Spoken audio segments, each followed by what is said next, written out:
नमस्कार मित्रों, स्वागत है आपका मेरे YouTube channel novels in audio dot Gaurav में। मित्रों, आप सुन रहे हैं गुलशन नंदा जी द्वारा लिखित कटी पतंग उपन्यास का तीसरा भाग। अध्याय 14। नैनीताल की सुंदर वादी, हरियाली और जंगलों की गहनता शालो और उसकी सहेलियों को बहुत भाई।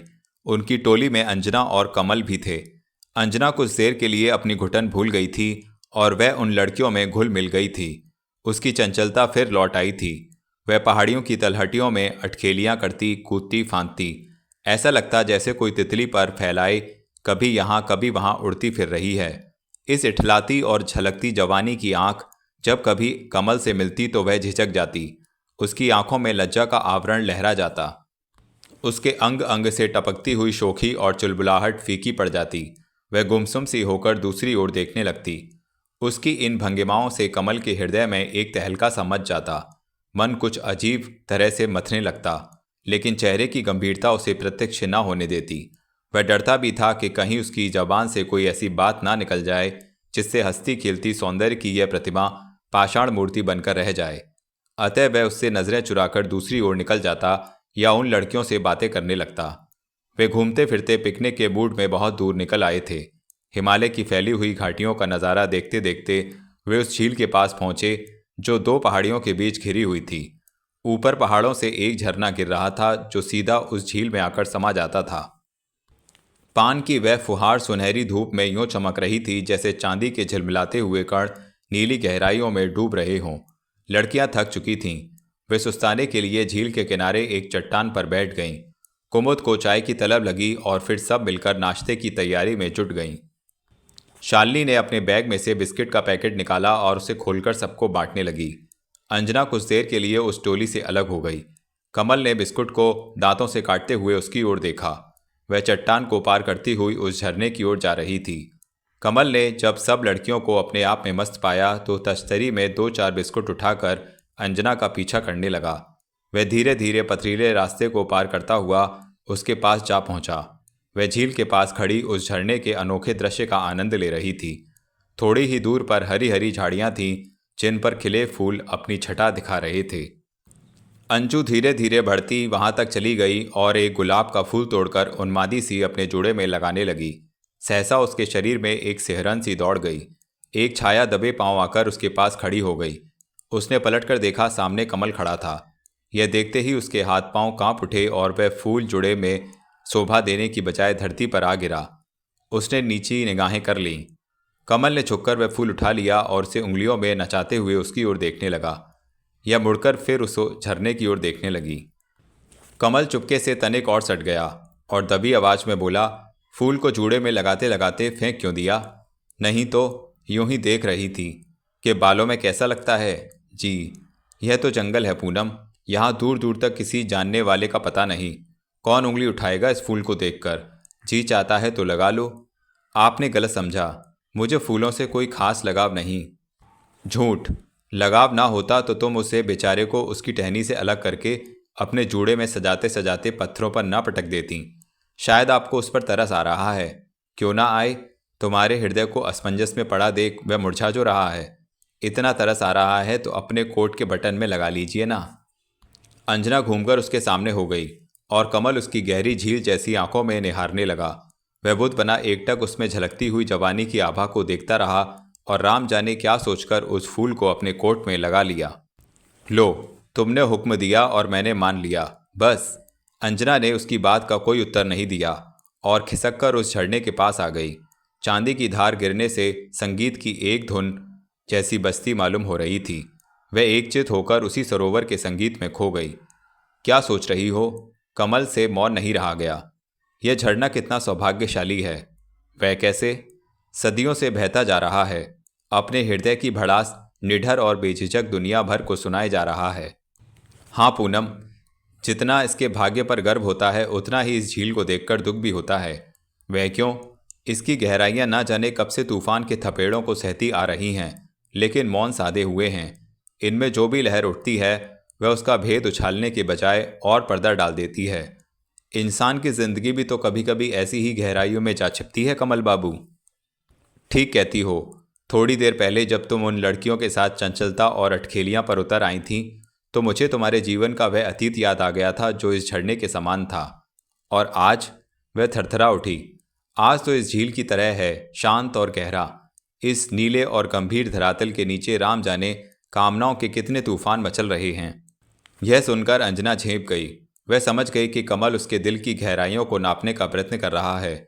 वह शायद उसमें छुपे हुए पीड़ा के भरे भेद को भावुकता की चिंगारी से सुलगाकर बाहर ले आना चाहता था। वह संभल गई और उसने अपनी उभरती आकांक्षाओं को वहीं दबा दिया। भावनाएं जो मचलने के लिए व्याकुल हो रही थीं, सहनशीलता की कड़ियों में बंधकर रह गईं, लेकिन उन्हें सदा के लिए दबाए रखना और भी कठिन हो गया। क्यों चुप्पी साध ली? आपके दार्शनिक विचारों पर सोच रही हूँ।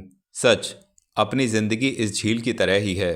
हर घड़ी हर समय मैं अपने आप को ऐसी गहराइयों और अंधेरों में धकेल रही हूँ जहाँ से लौट आना बहुत कठिन है। यह तुम्हारा वहम है पूनम। तुम चाहो तो अभी भी पाताल से निकलकर आकाश पर आ सकती हो। इसके लिए किसी बली की बाहों के सहारे की ज़रूरत है, जो जिंदगी के सारे अंधेरों को जानते हुए उनको खत्म करने की ठान ले और जीवन के आशाओं के दीप प्रज्वलित करने में समर्थ हो सके। जानती हो वह मजबूत बाहों का सहारा क्या है?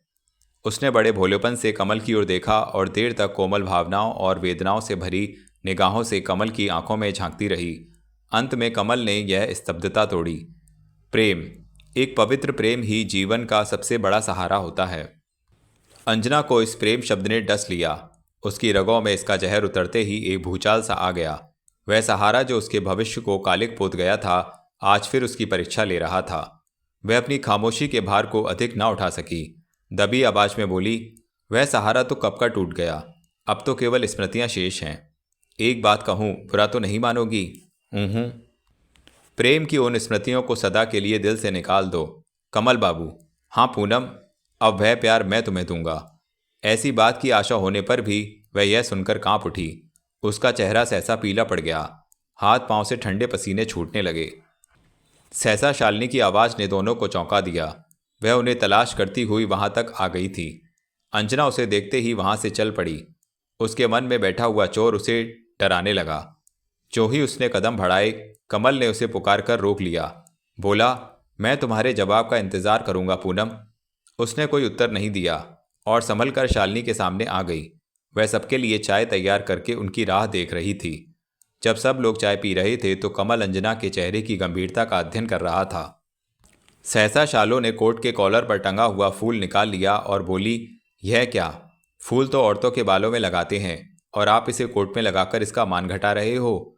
यह कहते ही उसने वह फूल निकालकर अपने बालों में लगाना चाहा, लेकिन कमल ने भड़कर उसका हाथ थाम लिया। बोला, नहीं शालो, भाई के कोट में लगा फूल बहन कभी अपने बालों में नहीं लगाती। शालो का हाथ वहीं रुक गया। वह फूल को हाथों में लिए उन सब लड़कियों का मुंह ताकने लगी जो अचकचाकर उसकी ओर देख रही थीं। शालो ने जब अंजना के चेहरे पर नजर डाली तो लज्जा से उसने आंखें झुका लीं। शालिनी के मन में लज्जा की इस भंगिमा ने एक न मिटने वाला चिन्ह अंकित कर दिया। उसने बात न बढ़ाई और वह फूल कुमुद के बालों में लगा दिया। इस पर सबकी हंसी छूट गई और वह बरबस बोल उठी, 3 चेयर्स फ्रॉम मिस कुमुद। इस दृश्य को देखकर अगर कोई झेप रहा था तो वह था कमल। अंजना जब पिकनिक से घर लौटी तो रात का पहला पहर बीत चुका था।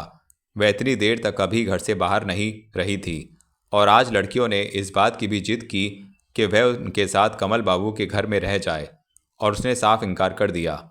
उसने शालिनी से अपनी जिम्मेदारियों का रोना रोया और यह भी बताया कि माँ की अनुपस्थिति में रात को वह बाबूजी को अकेला नहीं छोड़ सकती। माँ 2 दिन से हरिद्वार तीर्थ स्नान करने गई थीं। घर पर बाबूजी के अलावा राजीव भी अकेला था और उसका जाना इसलिए बड़ा आवश्यक था। कमल बाबू ने उसकी बातों को गंभीरता समझी और उसे गेट से अंदर तक छोड़ने के लिए साथ हो लिया। लड़कियां जीप में बैठी रहीं। अंजना ने कमल बाबू को साथ आते देखा तो बोली, आप जाइए, मैं चली जाऊंगी। नहीं, बाबूजी बुरा मानेंगे। जब गेट तक आ गया हूं तो वहां तक जाने में क्या हर्ज है। वह बहस ना कर सकी और आंचल संवारती हुई तेजी से अंदर की ओर बढ़ी। सदर हॉल में कदम रखते ही उसे किसी आवाज़ ने चौंका दिया। कमरे में कोई बैठा बाबूजी से बातें कर रहा था। जानी पहचानी आवाज़ से उसके कान खड़े हो गए। उसने पलटकर कमल की ओर देखा और इशारे से अंदर आने के लिए कहा। बाबूजी के सामने बनवारी बैठा उनसे बातें बना रहा था। उसे देखते ही अंजना को एक धक्का सा लगा। उसकी दिन भर की खुशियों को सहसा किसी मनहूस छाया ने अपनी घिनावनी चादर से ढांप लिया। वह अपनी कपकपी पर अभी काबू ना पा सकी थी कि बाबूजी उसे देखते ही बोल उठे, लो, वह आ गई बहू। मैं न कहता था कि वह आती ही होगी। पनवारी ने सिर घुमाकर गहरी नज़रों से उसकी ओर देखा। वह वहीं जम सी गई। उसमें इतनी शक्ति संचारित ना हो सकी कि बढ़कर बाबूजी के चरणों को छू ले। इतने में कमल ने आगे बढ़कर बनवारी से हाथ मिलाया। लाला जगन्नाथ यह देखकर चकित हो गए कि वह बनवारी को पहले से जानता है। उसे बैठने का इशारा करते हुए बोले, बड़ी देर से बैठे बहू का इंतजार कर रहे थे। हाँ पूनम, आज अंजू का खत आया था। बनवारी तुरंत बोल पड़ा। अंजू का नाम सुनते ही अंजना को ऐसा लगा जैसे किसी ने तेज धार का छुरा घोंप दिया हो। इससे पहले कि वह कुछ कहती कमल बोल उठा, अंजू कौन? मेरी बीवी। पूनम और वह एक साथ पढ़ती थीं, बचपन से एक साथ खेली हैं। इसलिए उसने मुझे मजबूर किया कि मैं लौटते समय पूनम को साथ लेता आऊं। कुछ दिन के लिए उसका दिल बहल जाएगा और ये अपनी आंटी से मिल लेंगी। मुझे कहीं नहीं जाना। इनसे कहिए कि मेरी चिंता ना करें। क्यों डिप्टी साहब, मैं ना कहता था कि आंटी का नाम सुनकर यह बिगड़ जाएंगी। जब बेचारी पर मुसीबत का पहाड़ टूटा तो किसी ने मदद ना दी, और आज खैर जाने दीजिए। कमल ने जब बेसुरी बातों का भंडार खुलता देखा तो जाने की अनुमति चाही। बनवारी और लालाजी ने उसको रुकने के लिए कहा, लेकिन उसने शालो और उसकी सहेलियों का हवाला देते हुए अपनी विवशता बताई। वे सबकी सब बाहर जीप में बैठी उसकी प्रतीक्षा कर रही थीं। रात का समय और दूरी का ख्याल आते ही लालाजी ने जाने की अनुमति दे दी। कमल अभिवादन करता हुआ बाहर चला गया। जाने से पहले उसने अंजना की ओर देखा और वह कुछ खोई खोई सी थी। डरते डरते जब अंजना ने कमल से नज़रें मिलाईं तो कमल की मौन निगाहों ने उसके हृदय के भीतर की भावनाओं की चुगाली कर दी। अंजना को लगा जैसे वह पुनः कह रहा है, मुझे तुम्हारे उत्तर की प्रतीक्षा है। बनवारी ने चोर नज़रों से अपनी आंखों ही आंखों में उमड़ती भावनाओं को पढ़ा और अपनी जहरीली मुस्कान को दबाते हुए पूछा, यही आपके दोस्त का बेटा है? हाँ, कॉलेज की छुट्टियों में उसकी बहन अपनी कुछ सहेलियों का साथ लेकर नैनीताल आई हुई हैं। आज पिकनिक का प्रोग्राम था। बहुत जिद करके वह बहू को भी खींचकर साथ ले गई थी। चलो अच्छा हुआ, जरा दिल बहल गया। और डिप्टी साहब, यह आप जैसे जिंदा दिल लोगों का ही हौसला है जो जमाने की परवाह किए बिना बहू को इस तरह घूमने फिरने की इजाज़त दे देते हैं। यह तो मेरा कर्तव्य है, धर्म है साहब। बहू और बेटी में कोई अंतर नहीं होता। वाह वाह, क्या बात कही आपने। अगर आप जैसे ख्यालात के दो चार और पैदा हो जाएं तो कल्याण हो जाए। हाल ही की बात है, हमारे गांव के एक जमींदार ने अपनी जवान विधवा बहू की अपनी हाथों दूसरी शादी कर दी। बनवारी की इस छिछोरी बात पर लाला जगन्नाथ ने पहले उसकी ओर कड़ी निगाहों से देखा और बहू को देखा जो यह सुनकर पसीने पसीने हो गई थी। बाबूजी के ओठ कुछ कहने के लिए फड़के, लेकिन कुछ सोचकर वे चुप हो रहे और बनवारी ने भी अपनी धृष्टता के लिए क्षमा मांग ली। अंजना वहां से जाने लगी तो बनवारी ने जेब से एक डिबिया निकालकर उसे भेंट की। अंजना ने अचकचाई दृष्टि से उसकी ओर देखा तो उसने डिबिया खोलकर उसकी ओर बढ़ा दी। डिबिया में सोने की एक जंजीर थी, जिसे देखते ही वह चौंक उठी। यह क्या है? अंजू ने यह भेंट दी है राजीव के लिए, और वहां जाने के लिए अगर इनकार करो तो कसम खाई है। डिप्टी साहब ने बनवारी को अत्यधिक जिद करते देखा तो बहू को इनकार करने से मना कर दिया। बहू विवश होकर बाबूजी के सामने झुक गई और बोली, अगर यह बात है बनवारी तो इसे अपने हाथों ही राजीव को पहना दो। हाँ हाँ, कहाँ है राजीव? ऊपर सो रहा है, रमिया ने अंदर आते हुए कहा और मेज पर रखे चाय के बर्तन समेटने लगी। बनवारी ने जंजीर हाथ में ले ली और अंजना के साथ उसके कमरे में जाने के लिए खड़ा हो गया। रमिया जल्दी से बाहर चली गई तो बाबूजी बहू से बोले, बनवारी बाबू का कहना है कि उनके साले की जमीन है हरिद्वार में गंगा के किनारे। जी। अंजना घबरा गई। शेखर की माँ ने आश्रम के लिए जो जगह लेनी है बनवारी बाबू से ही क्यों न ले ली जाए। इन्होंने बहुत सस्ते दाम में देने के लिए कहा है। हाँ पूनम, वह अपना हजारी है ना अंजू का भाई, उसकी ज़मीन गिरवी पड़ी हुई है, ज़रूरतमंद है, आधे दामों में मिल जाएगी, कहो तो दिला दें। यह सब आप लोग जानें, मुझे तो इस बारे में कोई पता नहीं है। तो एक काम करो बहू, उस दिन जो रुपया दिया था ना तुम्हें, उसमें से 5,000 बनवारी को दे दो। फैसला हो गया तो वही बात पक्की हो जाएगी। बाबूजी की बात सुनकर अंजना के पांव तले से ज़मीन खिसक गई। फिर भी जैसे तैसे उसने आपको संभाला और बनवारी को साथ लेकर अपने कमरे में चली गई। कमरे में पहुंचते ही बनवारी ने जंजीर को अपनी उंगलियों में नचाया और राजीव के भोले चेहरे की ओर देखते हुए बोला, इसे काजल लगाकर रखा कर, कहीं बुरी नज़र ना लग जाए। अंजना ने पलटकर बनवारी की ओर देखा, जो बड़े ध्यान से बच्चे को देख रहा था। जो ही उसने वह जंजीर उसके गले में डालनी चाही, अंजना ने लपक कर उसके हाथों से छीन ली और बोली, रहने दो, मत छुओ उसे। बनवारी ने एक अपने विशेष ढंग से अंजना की ओर देख रहा, जिसके नथने फ्रोज से फड़फड़ा रहे थे। वह उसे देखकर मुस्कुराया और बोला, वाह, जवाब नहीं तुम्हारा। खुद ही प्यार से बुलवाया और खुद ही दुत्कारने लगी। मैंने तुम्हें जानबूझकर यहाँ बुलाया है। क्यों? इसलिए कि तुम्हें बता दूं कि जिन उद्देश्यों को लेकर तुम यहाँ आए हो वे कभी पूरे नहीं होंगे। कोई बात नहीं, अगर पूरे नहीं होंगे तो चला जाऊंगा। तुम्हें बाबूजी के सामने ऐसी बातें नहीं कहनी चाहिए थीं। वह शादी की बात। एक बात बताओ अंजू। उफ, हाँ अंजू नहीं, पूनम। क्या यह सच नहीं कि तुम्हें कमल बाबू से प्यार हो गया है? तुम्हें इससे क्या? प्यार का सौदागर हूँ, कोई पते की बात ही बताऊंगा। वह चुप हो गई। उसका अंग अंग क्रोध से फड़क रहा था, लेकिन वह अपनी मजबूरियों में बुरी तरह जकड़ी हुई थी। उसे मौन देखकर वह फिर बोला, कमल बाबू का क्या इरादा है? उनको छोड़ो, तुम बताओ, तुम क्या इरादा लेकर यहाँ आए हो? अपनी पुरानी मोहब्बत को फिर से जगाने आया हूँ, और या फिर उसकी कीमत लेने आया हूँ। अंजना ने तुरंत सामने वाली अलमारी खोली और उसमें से रुपयों का एक बंडल निकालकर उसे थमा दिया। बोली, गिन लो, पूरे 5,000 हैं। यह तो हरिद्वार की ज़मीन की पेशगी है, अंजू के भाई की रकम। अंजू के दिलदार का मुंह बंद करने का भी तो कुछ दो। अंजना ने उसी जल्लाहट में कुछ और रकम निकाली और उसे थमा दी। नोटों की झलक देखते ही बनवारी की आंखें चमक उठीं और खुशी के मारे दिल उछलने लगा। वह मुस्कुराता हुआ कमरे से बाहर जाने लगा। अंजना ने क्रोधित नज़रों से उसे देखा तो वह रुककर बोला, तुम कितनी अच्छी हो पूनम। अब कभी दोबारा यहाँ आए तो मुझसे बुरा कोई नहीं होगा। बनवारी ने धृष्टता भरी एक दृष्टि उस पर डाली और गर्दन हिला दी, मगर जाते जाते बोला, ख्याल रखना, अंजू की भेजी ये जंजीर किसी और को मत दिखाना। क्यों? यह असली नहीं, नकली है। बनवारी चला गया, लेकिन अंजना के जीवन में एक उथल पुथल मचा गया। उसे ऐसा जान पड़ा जैसे एक साथ कई हथौड़ों ने उसके दिमाग पर चोटें लगानी शुरू कर दी हैं। इस आभास से ही वह बौखला उठी। जिन सितारों को छूने की अभिलाषा में वह एक अनजानी मंजिल की ओर बढ़ रही थी, उसे स्याह बदलियों ने घेर लिया। वह निढाल होकर बिस्तर पर बैठ गई।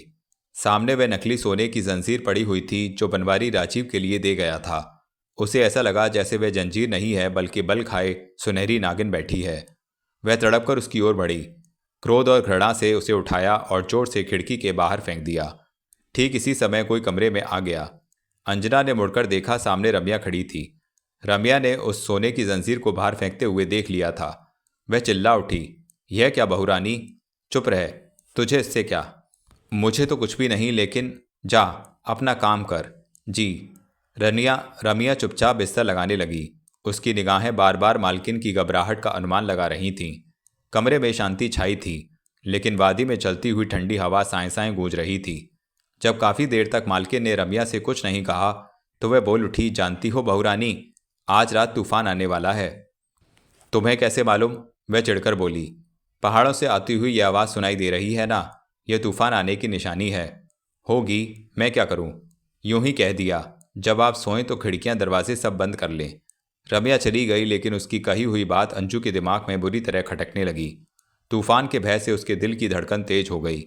उसे लगा जैसे वह तूफान उस वादी में नहीं, उसकी अपनी जिंदगी में आने वाला है।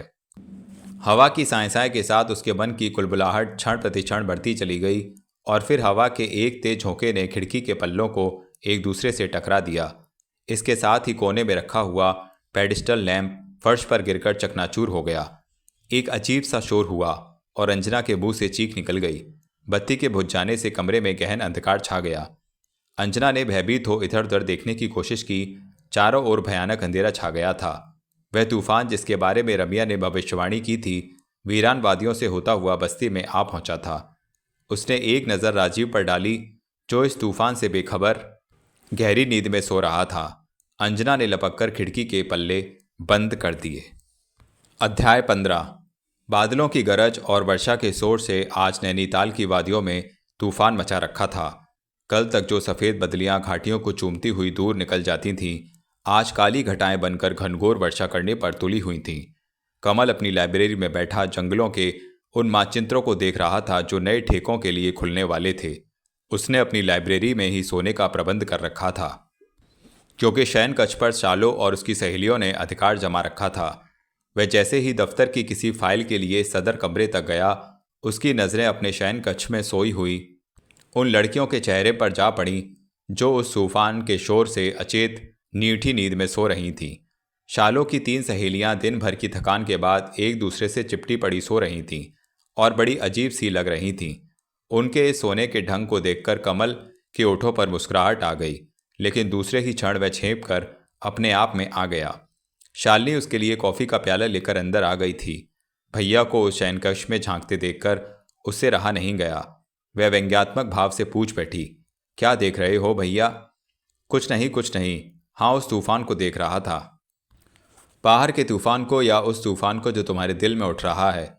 शालो, वह एकदम गंभीर हो गया और बहन को बोलने का और अवसर न देकर वह अपनी लाइब्रेरी में लौट आया।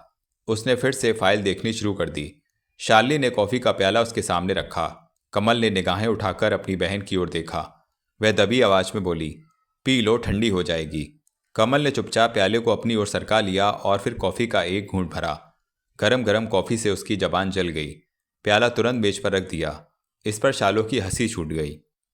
जाओ सो जाओ, वह बोला, नींद नहीं आ रही है।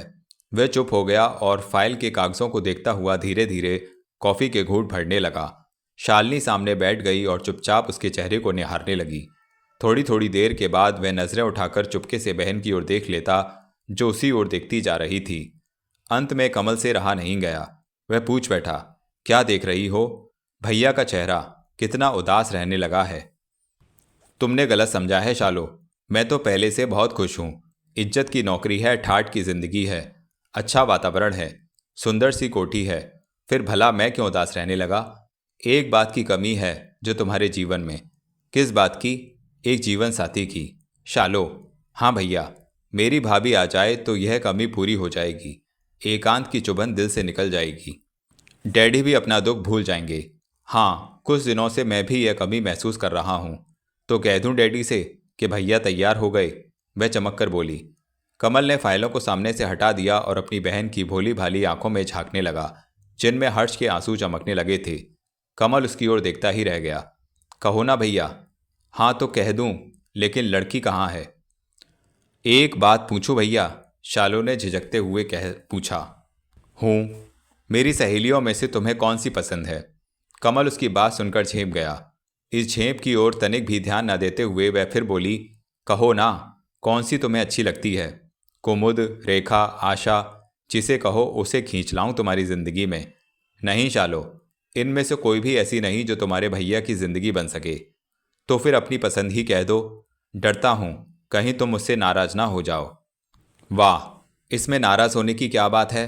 तुम्हें मेरी सहेलियां पसंद नहीं ना सही, लेकिन अपनी पसंद तो बता दो, मैं उसी को मानकर अपने घर ले आऊंगी। क्या तुम ऐसा कर सकोगी? क्यों नहीं, मैं अपने भैया के लिए आकाश के तारे तोड़ लाऊं। वह कुछ कहते कहते रुक गया। शालो की व्याकुल नज़रें उसके उत्तर की प्रतीक्षा में उसकी ओर देखने लगी। कमल की बात में समझ में नहीं आ रहा था कि वह कैसे अपने दिल की बात अपनी बहन से कहे। शालो ने जब और जिद की तो उसने साहस से काम लेते हुए दबी जबान में कहा, मेरी पसंद पूनम है शालो। पूनम की बात सुनते ही शालिनी के दिल को एक धक्का सा लगा। उसने एक बार घूमकर भाई की ओर देखा और उसकी चमकीली नज़रें बुझ गईं। उसके ओठ थरथराने लगे। उसे भाई की बात का विश्वास नहीं हुआ। ऐसा लगा जैसे उसने उसका मुंह सदा के लिए बंद करने का एक सफल प्रयास किया है। उसकी चुप्पी देखकर कमल ने अपनी बात दोहरा दी कि पूनम ही उसकी संगिनी बन सकती है। शालिनी हड़बड़ाकर अपनी जगह से उठी और कठोर स्वर में बोली, विधवा, और वह भी एक बच्चे की माँ? क्या दुनिया भर की कुंवारी लड़कियां मर गई हैं जो तुमने ऐसा सोचा भैया? कमल उसकी यह बात सुनकर झेम गया। उसने जो ही उससे निगाहें मिलाईं, शालो ने मुंह मोड़ लिया। क्रोध और घबराहट से उसके नथने फूल गए थे। वह कंधा चटक कर उठी, कॉफ़ी का प्याला उठाया और बिना कुछ कहे सुने लाइब्रेरी से बाहर चली गई। कमल का दिल बुझ गया। पूनम के बारे में घर वालों से बात करने से पहले उसने बहन का दिल टटोल कर देखने की कोशिश की थी। अब उसका रूप देखकर उसके मन पर निराशा की बदलियां छा गईं। वह पुनः अपनी दुनिया में लौट आया। सामने जंगलों के नक्शे और ठेकेदारों की फाइलें रखी थीं, जिनका निरीक्षण करके सुबह से पहले उसे पूरे साल की रिपोर्ट तैयार करनी थी। वह फिर अपने काम में लग गया। बाहर तूफान बढ़ता ही जा रहा था।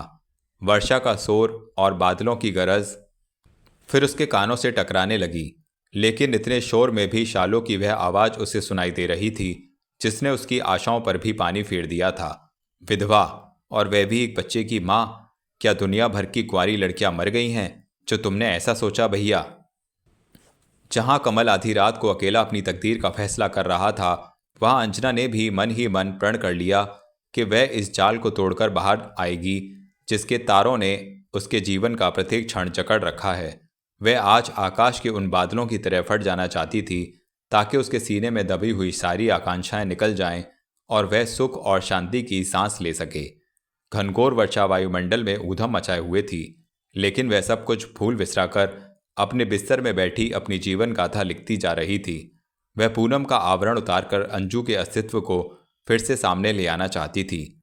रात दिन की घुटन, समाज का भय, बनवारी की धमकियां और वे भावनाएं जो कमल के प्यार में अंगारों की तरह उसके सीने में दबी दहक रही थीं, वह उन सबको स्याही से कागज पर अंकित कर देना चाहती थी। आज वह कमल को सब कुछ लिख देना चाहती थी ताकि उसे प्रेम में उसका पाप बाधा न डाल सके, अतीत की परछाइयों की मनहूस छाया न पड़ सके। उसने वह खत पूरा कर दिया, बार बार उसे पढ़ा और उसे कमल तक पहुंचाने का ढंग सोचने लगी। यह पत्र कल उसके भाग्य का फैसला करने वाला था।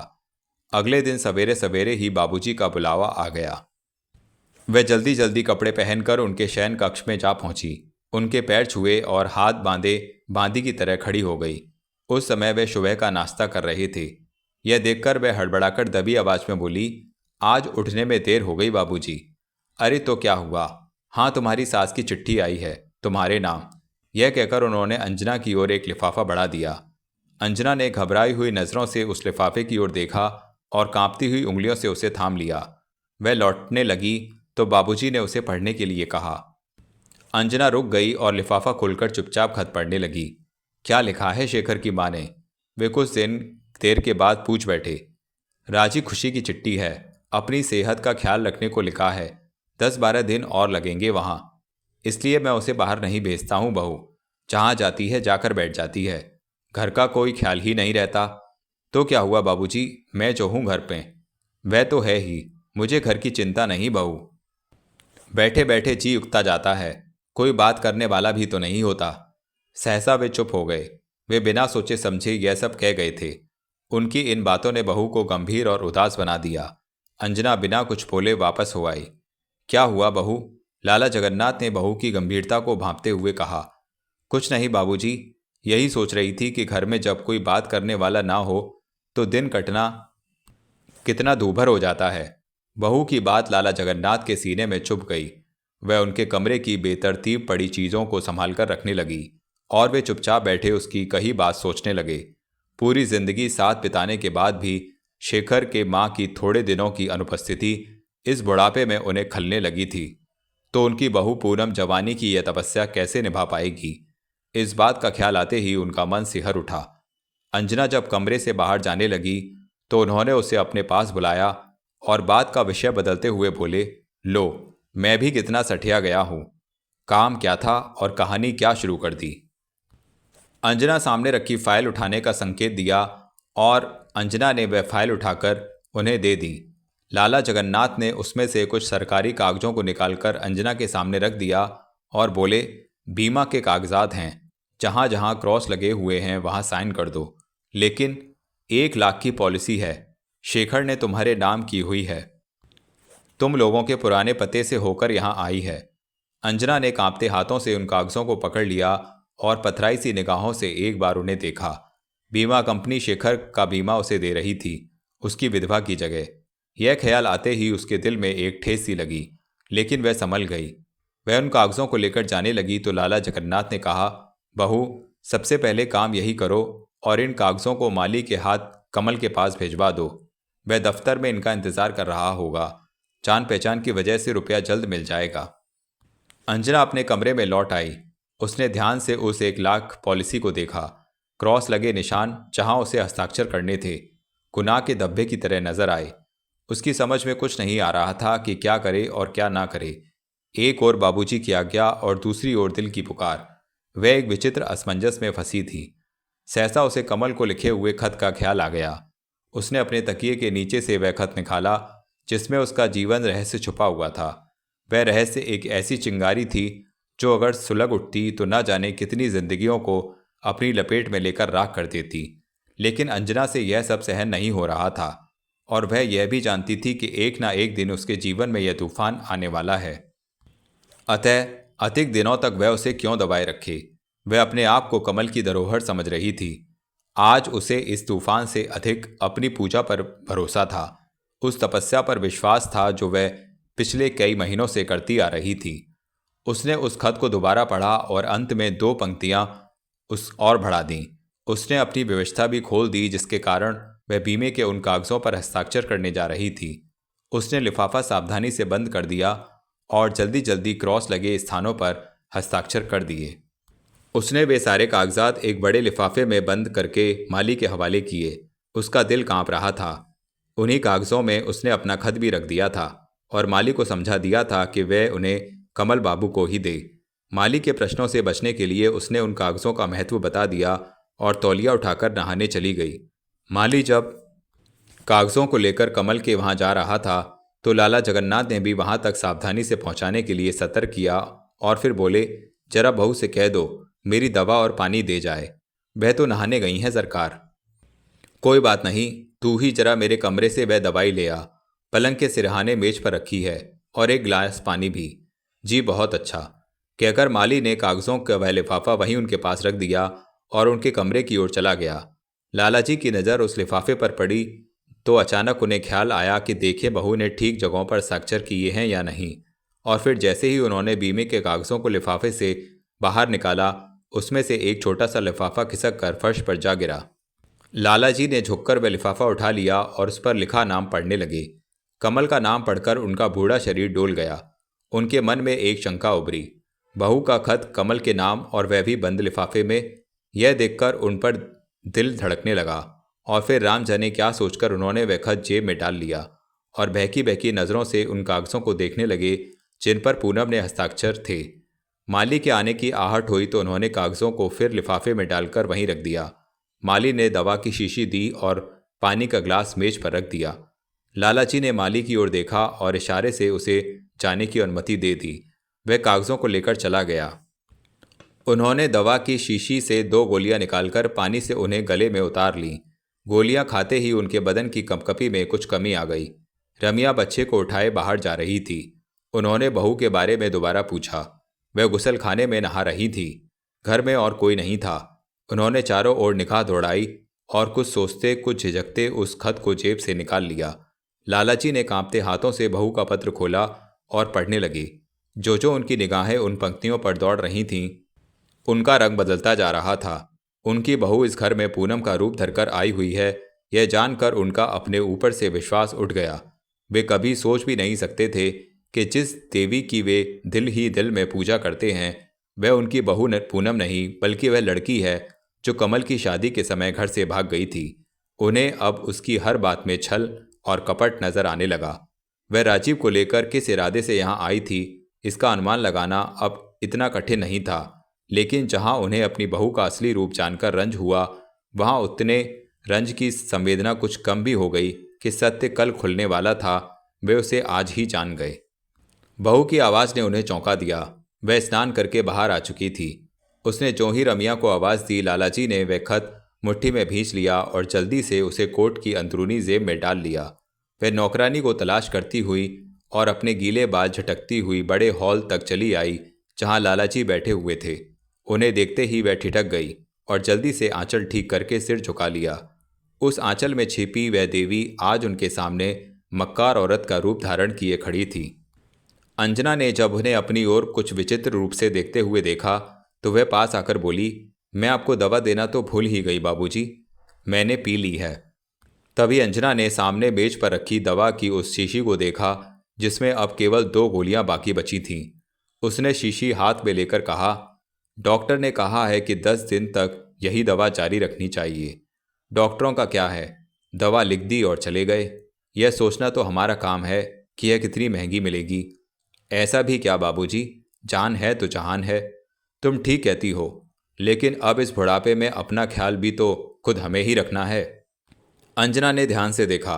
उनकी पलकों में आंसू बिखरते बिखरते रह गए थे। वह उनके पास चली आई और तौलिए से उनका मुंह साफ कर दिया। जो नाश्ते के बाद ठीक से साफ नहीं हो सका था।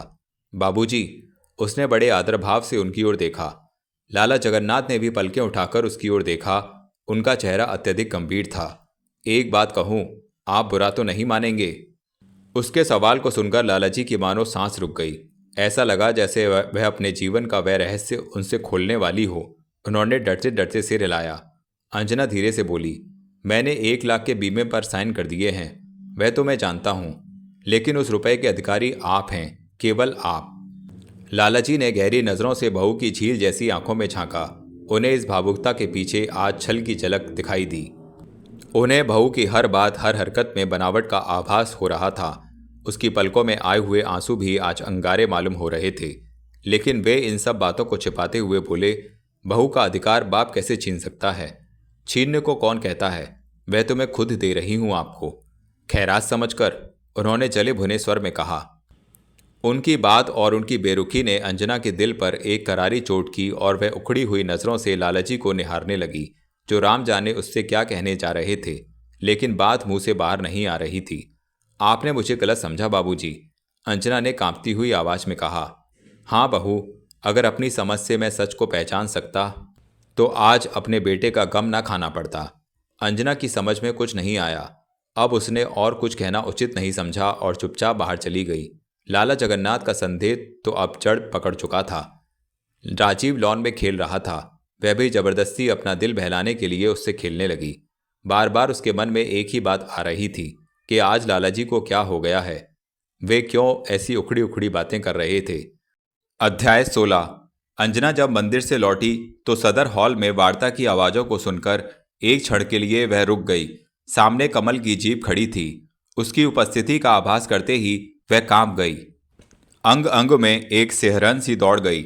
आज उसका सामना करते हुए वह भयभीत हो रही थी। उससे अपना जीवन रहस्य खोलने के बाद वह पहली बार उसका सामना करने जा रही थी और यह उसकी जिंदगी का सबसे बड़ा इम्तिहान था। अभी वह इसी असमंजस में उलझी हुई थी कि किसी आवाज ने उसे चौंका दिया। वह आवाज शालिनी की थी, जिसने उसे देख लिया था और तेजी से उसकी ओर बढ़ती आ रही थी। वह पास आई और उसे अपनी बाहों में भर लिया। वह संवेदनाहीन सी उसके साथ अंदर चली गई। अंदर कमल और लालाजी में गाड़ी छन रही थी। अंजना को देखते ही वह बात करते करते तनिक ठुमक गया। कमल को देखते ही वह भी झेंप गई। कमल ने गहरी निगाहों से अंजना को देखा और फिर मुस्कुरा दिया। अंजना को आभास हुआ जैसे इस एक ही निगाह में उसने अपने दिल की बात समझा दी हो। अंजना ने नमस्कार के लिए हाथ जोड़े, लेकिन कमल ने मध्यम आवाज में कहा, हेलो। राम जाने आज इस हेलो में क्या कुछ था जिसे सुनकर अंजना के शरीर में झुरझुरी सी दौड़ गई और वह लहरा उठी। उसने आगे बढ़कर बाबूजी के पैर छुए और मंदिर से लाया प्रसाद उनकी ओर बढ़ाया। लालाजी ने हाथ फैला दिया और बहू को देखने लगे। औरत अपने जीवन में इतना बड़ा नाटक खेल सकती है, उन्हें अभी तक इस बात पर विश्वास नहीं हो रहा था, लेकिन उन्होंने जबान से कुछ और ही कहा। बोले, तुम मंदिर तो जाती हो बहू, 2-4 घड़ी दिल का बोझ हल्का हो जाता है। मैं तो यह भी नहीं कर सकता। वाह चाचा जी, आपको मंदिर जाने की क्या जरूरत है? शालिनी ने तुरंत उनकी बात काटकर कहा। वह क्यों? जिस घर में पूनम जैसी देवी विराजमान हो, उस घर के लोगों को मंदिर जाने की क्या जरूरत है? वह घर भी तो मंदिर से कम नहीं। बाबूजी मौन रहे। अंजना ने झेंपकर शालिनी के चुटकी काटी, जैसे अनजाने में वह कोई गलत बात कह गई हो, और फिर इस बहस से बचने के लिए वह अपने कमरे की ओर बढ़ी। शालों को भी अपने साथ चलने का इशारा किया। कमल, जो अभी तक मौन साधे हुए था, बोला, वाह, इस घर की देवी क्या बनी कि हमें प्रसाद देना ही भूल गई। ओह। वह जाते जाते रुक गई और कमल की ओर पलटी। लालाजी ने चोर निगाहों से दोनों की मुखमुद्राएं पढ़ने का यत्न किया और अंजना के कंपन को भी भांप लिया। जो ही वह प्रसाद देकर पीछे हटी, लाला जगन्नाथ ने बीमा कंपनी का वह फॉर्म सामने रख दिया जो कमल अपने साथ लेकर आया था। अंजना ने प्रश्नात्मक दृष्टि से लालाजी की ओर देखा तो वे बोले, यह दूसरा फॉर्म है, हल्फिया बयान देने के लिए। सरकारी कामों का भी जवाब नहीं। हम ही से पूछते हैं कि हम कौन हैं। वे भी मजबूर हैं अंकल, वरना आप जानते हैं कि हर बरस कितने ही बीमे वे लोग ले जाते हैं जिनका कोई हक नहीं होता। क्यों पूनम? शालिनी ने तो यूं ही कह दिया था, लेकिन उसकी इस बात पर अंजना व्याकुल हो उठी। वह पत्थर की मूरत बनी वहीं जमकर रह गई। अंजना ने कांपते हाथों से उस हलफनामे पर हस्ताक्षर कर दिया। लालाजी उसकी हर हरकत को बड़े ध्यान से देख रहे थे। हस्ताक्षर करते समय वे उंगलियों की कंपन को देखने लगे। बहू का ख्याल है कि यह रकम मुझे मिलनी चाहिए, अचानक वे बोले। इसमें झूठ क्या है, उस पर तो आप ही का अधिकार है, कमल ने तुरंत उत्तर दिया। जब तक आप उसके सरपरस्त हैं उसे अपने अधिकारों की क्या चिंता है, लेकिन बुढ़ापा ये जिम्मेदारियां कब तक उठा सकता है? और फिर यह उस बेटे की कमाई है जो उसकी ज़िंदगी में नसीब ना हुई। अब इसे लेकर क्या करूँगा? एक बात कहूँ बाबूजी, अंजना ने झिझकते हुए पूछा। कहो। आप इस रकम को राजीव के नाम करा दें ताकि उसका भविष्य सुरक्षित हो जाए। मैं इसे बिल्कुल नहीं छूऊंगी। अंजना ने उन्हें अपने दिल के फैसले से सूचित कर दिया और अपने कमरे में चली गई। शालिनी ने भी उसका पीछा किया। लालाजी और कमल दोनों एक दूसरे की ओर देखते रह गए। बहू राजीव से इतना स्नेह करती है, उन दोनों को यह जानकर कुछ अजीब सा लगा। कमल, यस अंकल, कभी कभी यह सोचकर दिल दहल जाता है कि मेरे बाद बहू का क्या होगा। आप भी क्या सोचने लगे? कल किसने देखा है? तुम ठीक कहते हो, लेकिन आज को तो परख रहा हूं। मैं समझा नहीं। पड़ोस की मिसेज मुखर्जी कह रही थी कि बहू को हर किसी से घुल मिलकर नहीं रहना चाहिए, बदनामी का खतरा रहता है, खानदान की इज्जत का सवाल है। वह तो कहेगी ही, विधवा है ना, किसी दूसरे को हंसता कैसे देख सकती है? वरना सारा नैनीताल जानता है कि वह क्या है। लेकिन हमें तो जमाने के साथ चलना चाहिए, इसी समाज में रहना है हमें। आज तो आप ऐसी बातें कर रहे हैं जैसे आपको अपनी बहू पर विश्वास ना रहा हो। नहीं कमल, यह बात नहीं है। उस देवी पर तो पूरा भरोसा है मुझे।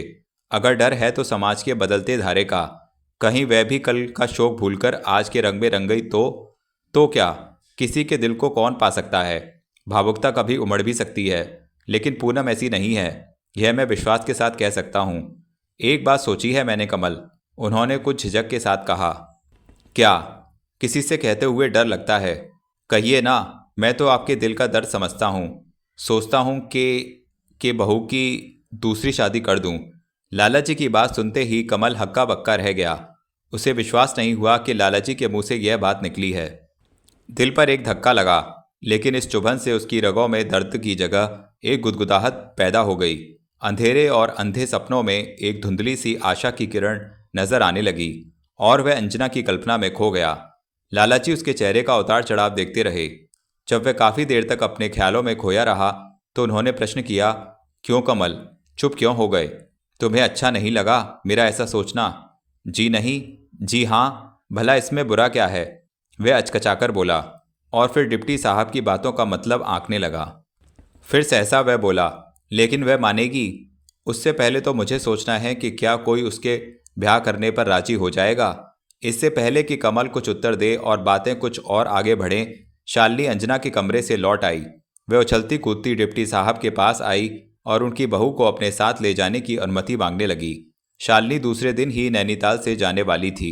उसकी सहेलियां 4 दिन पहले ही जा चुकी थीं। जब वह अकेली थी, आज का दिन वह अंजना के साथ बिताना चाहती थी।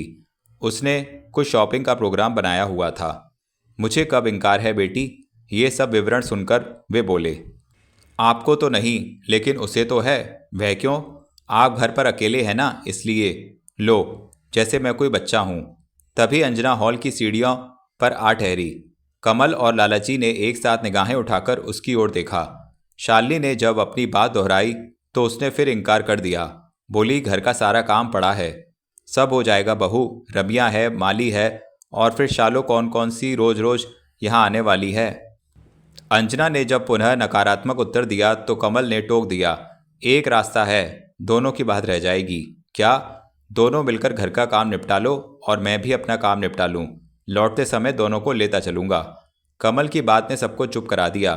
अंजना को विवश होकर सालों की बात माननी पड़ी और उसने जाने का वचन दे दिया। कमल जब जाने लगा तो बाबूजी ने पूछा, कब तक लौटोगे कमल? दोपहर तक। तो क्यों ना आज दोनों का इम्तिहान लिया जाए। वह कैसे अंकल? इनके हाथ का पका खाना खाकर। ख्याल तो बुरा नहीं, लेकिन ये मानेंगी? इसमें मानने ना मानने की क्या बात है, और यह तो हमारी खुशनसीबी होगी कि आप हमारे घर में खाना खाएं। अंजना तुरंत कह उठी। कमल दोपहर के खाने का वादा करके चला गया। वे दोनों अपने अपने काम में जुट गईं, लेकिन डिप्टी साहब के मन का भार बढ़ता गया। आज उन्होंने कमल के दिल को भी टटोलने का यत्न किया था, लेकिन बात अधूरी रह गई थी। वे कमल और अपनी बहू के दिल में उठती हुई और मचलती हुई भावनाओं से परिचय प्राप्त कर चुके थे और अपनी ज़िंदगी में ही यह गुत्थी सुलझा देना चाहते थे। लेकिन जब यह सोचते सोचते उन्हें ख्याल आता कि अंजना ने पूनम भरकर उन्हें धोखा दिया है, तो वे गुस्सा घोंटकर रह जाते। उस देवी की कल्पना एक नया रूप धारण कर लेती और वे इस नाटक के रहस्य को समझने का प्रयास करने लगते। कमल के जाने के बाद उनके मन में यही बातें घूमती रहीं। अंजना आज बड़ी खुश थी। वह इस भ्रम में पड़ चुकी थी कि कमल ने उसके जीवन का भेद समझ लिया है और उस पत्र ने उसके ऊपर कोई विपरीत प्रभाव नहीं डाला। सच्चाई की झलक मिलते ही उसका स्नेह और बढ़ गया और आज उसके हाथ का खाना खाकर वह उसका महत्व और बढ़ाना चाहता है। वह बड़ी फुर्ती से काम किए जा रही थी। आज उसने अपने हाथों से मसाला पीसा, स्टोव जलाया और तरकारी काटने लगी। शालिनी ने उसका हाथ बटाना चाहा, लेकिन उसने मना करते हुए कहा, तू तो बस मेरे पास बैठी रहे, काम तो अपने आप निपट जाएगा।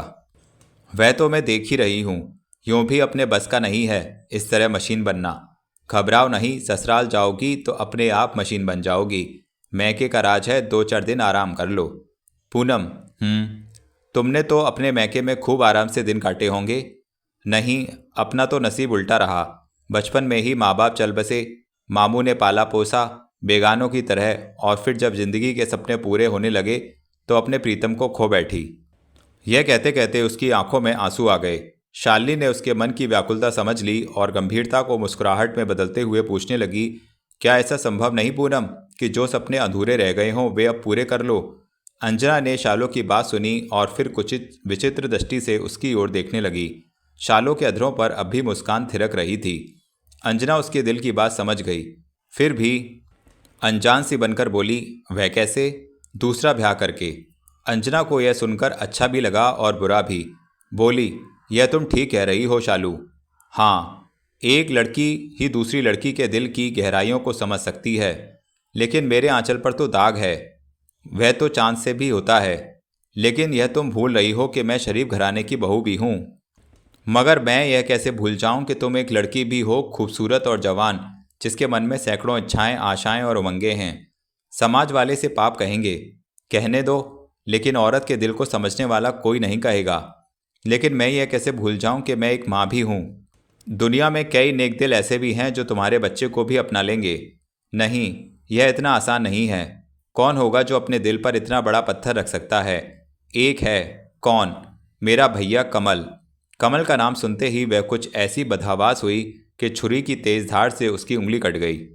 शालिनी ने लपककर एक गिलास उठाया और उसकी उंगली पकड़कर बर्फीले पानी में डाल दी। अंजना अभी तक मौन थी। उसने शालिनी की बात का कोई उत्तर नहीं दिया था। जानती हो, कल रात भैया ने क्या कहा? शालिनी ने फिर बात छेड़ दी। क्या? अंजना ने अनजान सी बनकर पूछा। बोले, अगर पूनम तुम्हारी भाभी बन जाए तो कैसा रहेगा? तो फिर तुमने क्या कहा? पहले तो मुझे कुछ अजीब सा लगा, लेकिन जब मैंने भैया का दिल टटोला तो हाँ कह बैठी। क्यों? उनके दिल में क्या छिपा था? तुम्हारा प्यार। शालिनी के इस उत्तर पर वह छुई-मुई बन गई और चुपचाप पानी में से उंगली निकालकर अपने काम में लग गई। शालिनी भी मौन धारण किए उसका हाथ बटाने लगी, लेकिन वह उसके दिल की धड़कनों को भली भांति समझ रही थी। उसकी बात पर अंजना नाराज होने के बजाय लजाकर रह गई थी। इधर अंजना को शालिनी की बात ने विश्वास दिला दिया कि उसका पत्र पाने के बाद ही कमल ने अपनी बहन का दिल टटोला है। दोपहर के खाने के बाद अंजना शालिनी और कमल के साथ बाजार के लिए चल पड़ी। आज उसने साड़ी भी शालिनी की पसंद की ही पहनी थी। साड़ी सादी थी लेकिन बड़ी नफीस। लाला जगन्नाथ को भी बहू के इस लिबास में आने वाले कल की कल्पना छिपी हुई दिखाई दी। आज वह और दिनों से अधिक खुश भी नजर आ रही थी। उसके दिल की धड़कनें अब उसके अपने बस में नहीं थीं। आज तो उसकी चाल में भी अजीब लचक और लोच आ गई थी। उसका रंग ढंग बदला हुआ था। दिन भर वह उनके साथ बाजारों में घूमती रही।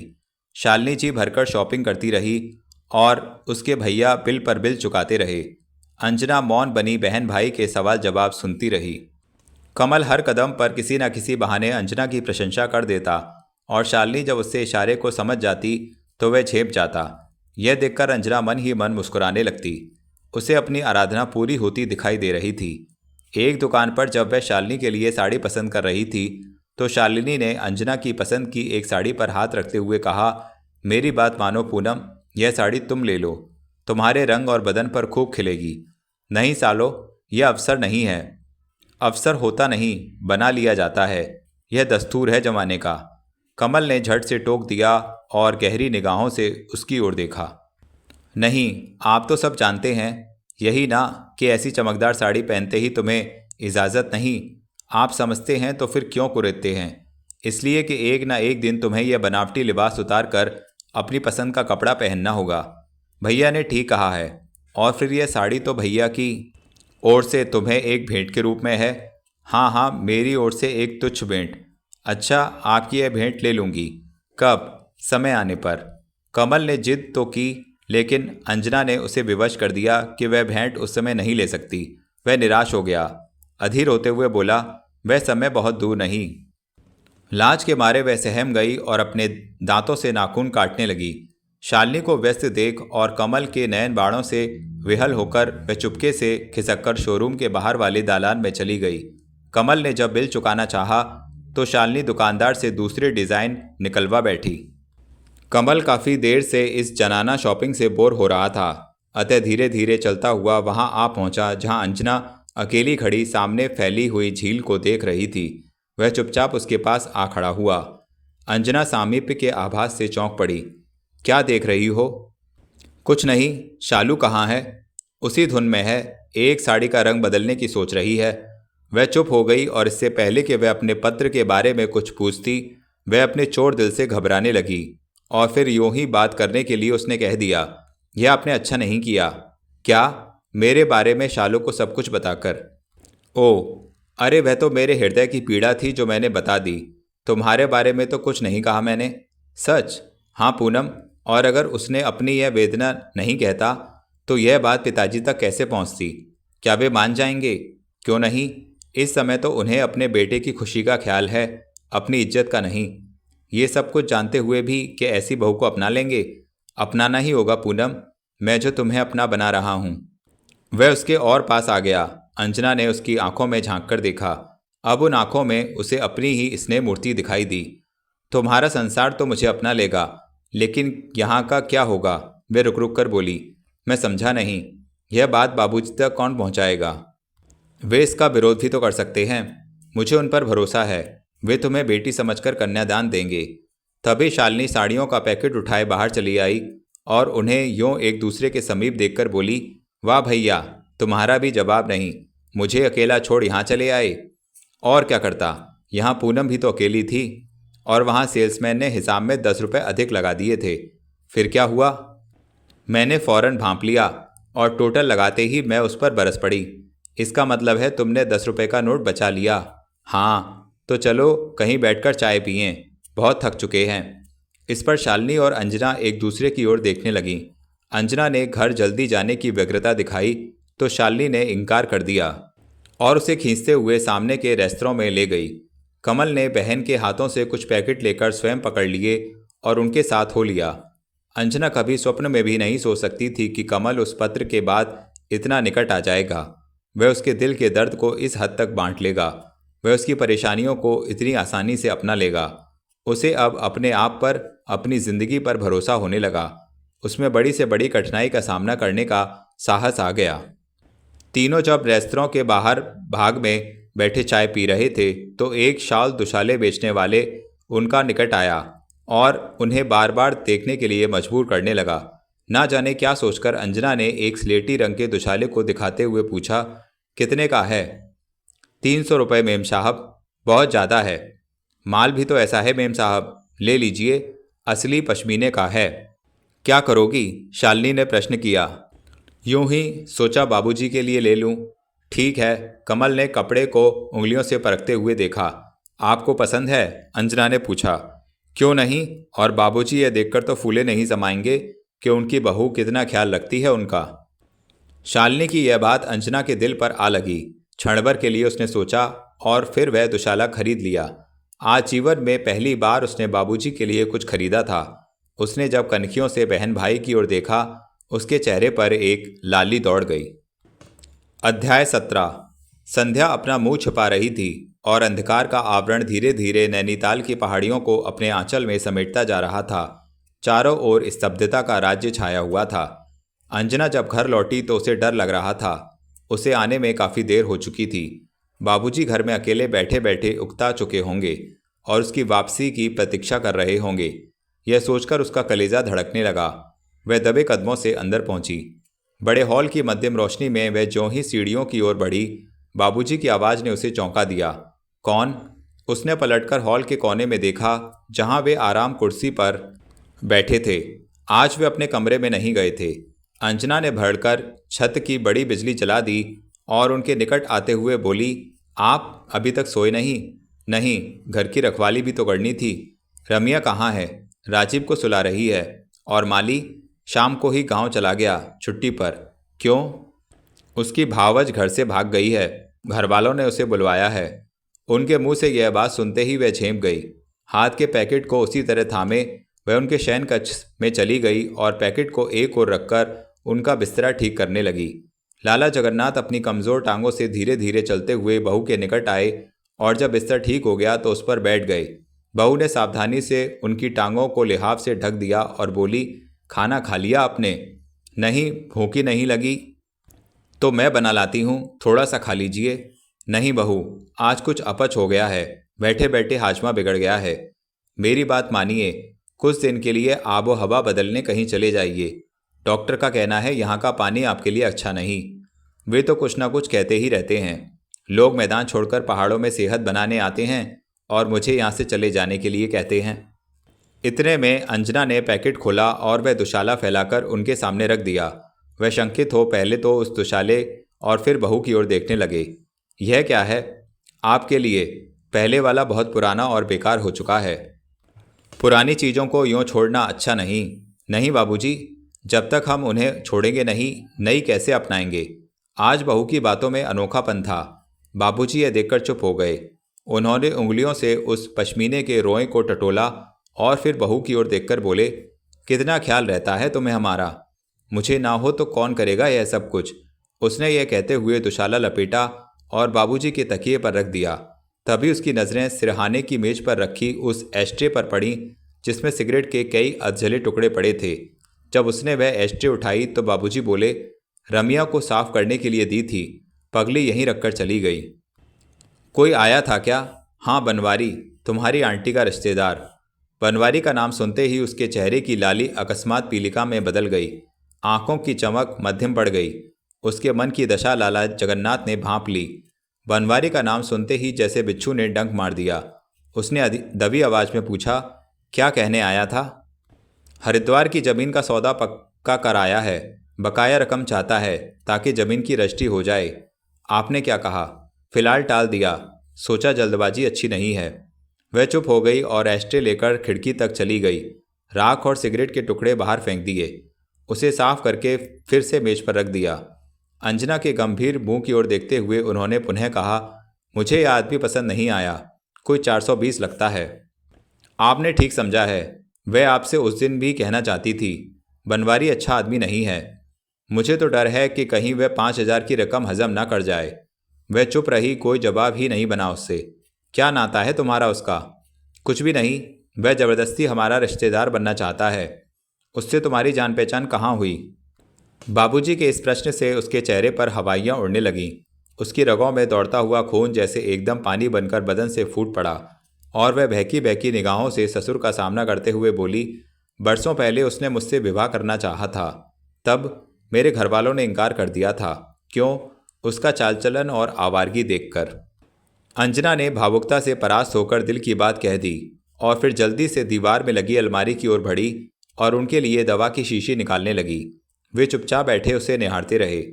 अंजना ने दवा की शीशी खोली और एक खुराक प्याले में उड़ेलकर उनकी ओर बढ़ा दी। अपनी तो जिंदगी बस 2-4 दवाइयों में अटक कर रह गई है। नहीं, ऐसा मत कहिए। यथार्थ से मुंह कैसे छुपा लूं बहू? अब तो जीवन एक बोझ सा लगने लगा है। न जाने कब और किस समय दम निकल जाए। अंजना ने बहस नहीं की। दवा की शीशी बंद करके अलमारी में वापस रख दी और बात बदलते हुए बोली, दूध कितनी देर बाद लाऊं? कहा ना, आज मन नहीं है। खाली पेट सोना भी तो अच्छा नहीं आपके लिए। थोड़ी देर बाद आऊंगी। यह कहकर वह उस किताब की ओर बढ़ी जो मेज पर रखी थी। कम सोने के कारण लाला जगन्नाथ देर तक किसी न किसी पुस्तक का अध्ययन करते रहते थे। अंजना यह बात भली भांति जानती थी, इसलिए वह किताब उठाकर उसने उनके पास रख दी और फिर उनका चश्मा उठाकर उन्हें पकड़ा दिया। बहू की सेवा देखकर उनका दिल पिघल गया और कुछ क्षणों के लिए वे यह भूल गए कि वह उनकी असली बहू नहीं है, बल्कि नकली बहू बनकर उन्हें अपनाने आई है। जब वह घर से बाहर कमल के साथ थी तो वे अंदर ही अंदर खौल रहे थे, और अब जब बहू उनके सामने खड़ी है तो वह उसे उसकी सारी कमजोरियों को भूलकर उसके अस्तित्व में एक देवी का प्रतिबिंब देख रहे थे। पूनम, सहसा उन्होंने बहू का नाम लेकर पुकारा। उनकी जबान से पहली बार अपना नाम सुनकर अंजना चकित हुई और वह कुछ उखड़ी उखड़ी निगाहों से उनकी ओर देखने लगी। उनकी आंखों में एक चमक उभर आई थी। कई रोज से सोच रहा था कि तुमसे एक बात कहूं। अंजना उनकी बात सुनकर घबरा गई। आज वह उनकी हर बात पर घबरा भी रही थी। उन्होंने उसे मौन देकर वाक्य पूरा कर दिया, लेकिन डरता हूं कहीं तुम बुरा ना मान जाओ। नहीं नहीं, ऐसी क्या बात है, आप कहिएगा, उसने अपनी घबराहट को छिपाने का यत्न करते हुए कहा। देख रहा हूं दिन ब दिन कमल बाबू की दिलचस्पी तुम में बढ़ती जा रही है। जी, उसके ओठ थरथराकर रह गए। नहीं तो? या यूं कहना चाहिए कि तुमने अपना भविष्य बदल देने का निश्चय कर लिया है। नहीं नहीं, यह झूठ है, अंजना ने बड़ी गंभीरता से कहा। तो सच क्या है? वह लड़खड़ा गई। उसकी रगों में दौड़ता हुआ खून जैसे वहीं जमकर रह गया हो। उसे लगा जैसे यह पूछकर उन्होंने उसके कोमल हृदय की उन सलवटों को उधेड़ना चाहा था जिनमें उसकी जिंदगी का कोई रहस्य छिपा हुआ था। वह गुमसुम सी खड़ी रह गई। तुम्हें अच्छा नहीं लगा मेरा सवाल? लाला जगन्नाथ ने बहू को मौन देखकर पूछा। दिल की बात नहीं कहोगी मुझसे? आप अपनी बहू का इम्तिहान लेना चाहते हैं? नहीं, मैं दिल में छुपे हुए उस दर्द को जानना चाहता हूं जो प्रयत्न करने से भी जबान पर नहीं आता। मेरा दर्द तो मेरे नसीब ने दिया है मुझे, लेकिन अपना नसीब बदलने का हक तो तुम्हारे अपने पास है ना? नहीं, जब तक आपका साया मेरे सिर पर है ऐसा सोचना भी पाप है। अगर तुम्हें मुझ पर इतना भरोसा होता तो तुम मुझे इस उम्र में कभी धोखा नहीं देती, कभी विश्वासघात नहीं करती। बाबूजी, उसके मुंह से एक चीख सी निकल गई। वह बुत बनी बाबूजी के चेहरे की ओर देखने लगी, जो अब तक पीलिमा से सुर्ख हो चुका था। वे उसका इम्तिहान लेते लेते ऐसी भयानक बात कह बैठेंगे, इसकी उसे कभी आशा नहीं थी। वह इस उलझन में उलझी मौन खड़ी रही। मन में तरह तरह के विचारों के बवंडर उठते रहे। हृदय शंकित हो उठा। चुप क्यों हो गई? लालाजी ने पूछा। लगता है मेरी ओर से किसी ने आपका मन मैला कर दिया है, उसने रुक रुक कर धीमी आवाज में कहा। तुमने बिल्कुल ठीक कहा है, किसी ने तुम्हारे जीवन के सारे भेद मुझे बता दिए हैं, और वह कभी झूठ नहीं कह सकता। कौन है वह? लाला जगन्नाथ ने निगाहें उठाकर उसके कांपते हुए ओठों की ओर देखा, लेकिन वे स्वयं अधिक देर तक अपने दिल की बात छिपा नहीं सके। क्षण भर मौन रहने के बाद बोले, तुम्हारा खत जो तुमने कमल को दिया था। उनकी यह बात सुनते ही वह भौचक्की सी ठगी सी रह गई। उसे ऐसा लगा जैसे किसी ने उसके दिल में तेज धार का चाकू उतार दिया हो। लाश से वह गड़ सी गई। जब वह अधिक देर तक उनके सामने खड़ी न रह सकी तो अपना रुख बदल दिया और कांपती आवाज में बोली, तो आपने वह खत पढ़ लिया? हाँ, और यह भी जान लिया कि तुम मेरी बहू नहीं हो, बल्कि अंजना नाम की कोई बहरूपिया हो। भगवान मेरा गवाह है, मैंने किसी को धोखा नहीं दिया। वह तो एक वचन था जो मैंने आपकी बहू को दिया था और उसे निभा रही हूँ। अगर तुमने ऐसा वचन दिया था तो फिर उसे तोड़कर तुमने वह खत क्यों लिखा? पूनम ने फिर अंजना बनने का फैसला क्यों किया? मैं विवश हो गई। उनके पुराने बंधन और फिर बनवारी जैसे शैतान का भय हर घड़ी मेरी जिंदगी को परेशानियों में जकड़े जा रहा था। लेकिन तुमने कभी यह भी सोचा कि तुम्हारी जिंदगी के सारे भेद जानकर कमल पर क्या प्रभाव पड़ेगा? तो क्या वह खत उस तक नहीं पहुंचा? वह मेरे पास है। वह कोई उत्तर न दे सकी, कोई और बात ना कह सकी, मौन हो गई। जब उसके ससुर ने उसके पत्र के प्रभाव की ओर उसका ध्यान दिलाया तो वह परिणाम और सत्य को समझने लगी। उस खत ने भले ही उनकी जिंदगी में भूचाल पैदा कर दिया, लेकिन उससे उस खतरे से बचा लिया था जिससे उसकी जिंदगी छिन्न भिन्न हो जाती। यह भेद जानते ही कमल को उससे घृणा हो जाती और वह शायद फिर कभी उसका नाम तक ना लेता।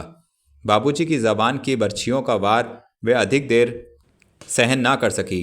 वहीं फर्श पर घुटनों के बल बैठकर उसने बाबूजी के पांव पकड़ लिए और उन पर सिर रखकर क्षमा मांगते हुए बोली, मैं मजबूर थी बाबूजी, आप सब कुछ जान गए हैं। मेरे सीने का बोझ हल्का हो गया है। अब मुझे कुछ नहीं चाहिए। मैं अपनी थाती आप तक पहुंचा दी है। अब मैं यहाँ से चली जाऊंगी और किसी को कानो कान खबर नहीं होगी। कहाँ जाओगी? कहीं भी, लेकिन अपनी बदनसीबी की छाया आपके परिवार या उस बच्चे पर कभी नहीं डालूंगी। तुम चली गई तो इस घर की बदनामी होगी। लोग कहेंगे कि डिप्टी साहब की बहू भाग गई। वह तो मर चुकी कब की, लेकिन लोग कैसे मानेंगे? मेरे जाने के बाद उन पर सच्चाई जाहिर हो जाएगी। उन्हें पता चल जाएगा कि मैं कोई धोखेबाज मक्कार औरत थी। या लोग यह समझेंगे कि डिप्टी साहब ने अपनी बहू के गुनाह छुपाने के लिए ढोंग रचाया है, बदनामी पर पर्दा डालने के लिए यह कहानी गढ़ी है। डिप्टी साहब की बात सुनकर वह सकते में आ गई। उनकी इस बात का उसके पास कोई उत्तर नहीं था। इस मजबूरी और बेबसी से बचने का कोई रास्ता नहीं था। एक रास्ता है, बाबूजी बोले, जिससे इस घर की इज्जत भी रह जाएगी और तुम्हारी जिंदगी भी संवर जाएगी। क्या? तुम्हारी जिंदगी का यह राज हम दोनों के सिवा तीसरा और कोई न जान पाए। लेकिन तुम्हें मेरी बहू ने नया जन्म दिया है। तुम अंजना को भूलकर सदा के लिए पूनम बनी रहो। इसी में हम सबकी भलाई है। बाबूजी, भावुकतावश उसकी आंखों में आंसू आ गए और वह सिसकियां भरती हुई बोली, मैं आपका यह उपकार जिंदगी भर नहीं भूलूंगी।